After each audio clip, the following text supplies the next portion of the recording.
जय हिंद विद्यार्थी मित्रांनो, स्वागत आहे आपले स्वप्नवीर डिफेन्स करिअर अकॅडमी नागपूर या ऑनलाईन प्लॅटफॉर्ममध्ये। मित्रांनो, आज आपण घड्याळ या प्रकरणावरील प्रश्न बघणार आहे। इकडे लक्ष दे ना, घड्याळ तेच वेळ नवीन आणायची असेल ना तर तुला भरती व्हावं लागणार आहे।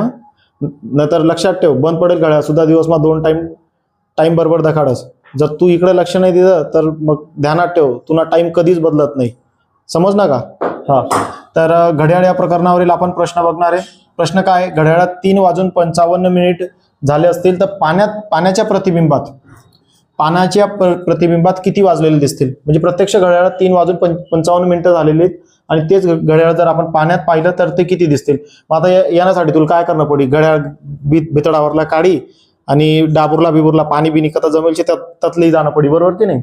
मग म्हातारी मागून टिपरा घे तुला मागे, बरोबर की नाही? आज करू नको। त्यासाठी काय कर, एक ट्रिक लक्षात ठेव, 17:90 मधून जे काही टाइम दिलोय ते मायनस करी घ्यावा ना। म्हणजेच काय, 17 हे काय तास आहेत आणि 90 हे काय आहेत मिनिट आहेत। म्हणजे हा जो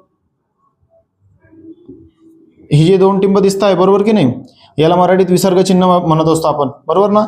तर याच्या उजव्या हाताला जे काही असणार ते मिनिट असणार आहे आणि डाव्या हाताला जे काही असणार ते तास असणार आहे, एवढं लक्षात ठेवतो, ठीक आहे? आता काय करशील, 90 मधून तुला मिनिटामधून मिनिट वजा करायचे, तासातून तास वजा करायचे, बरोबर आहे? तर तास किती आहे? 3 आहे आणि मिनिट किती आहेत?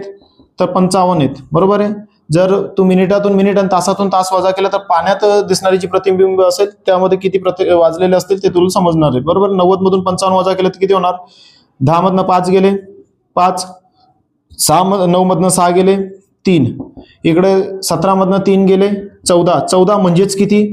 तर 14 म्हणजेच किती? 2, बरोबर? 14 म्हणजेच किती? तर 2 वाजून 35 मिनिटे तुला पाण्यातील प्रतिबिंबात दिसणार आहे, ठीक आहे? समजलंय का?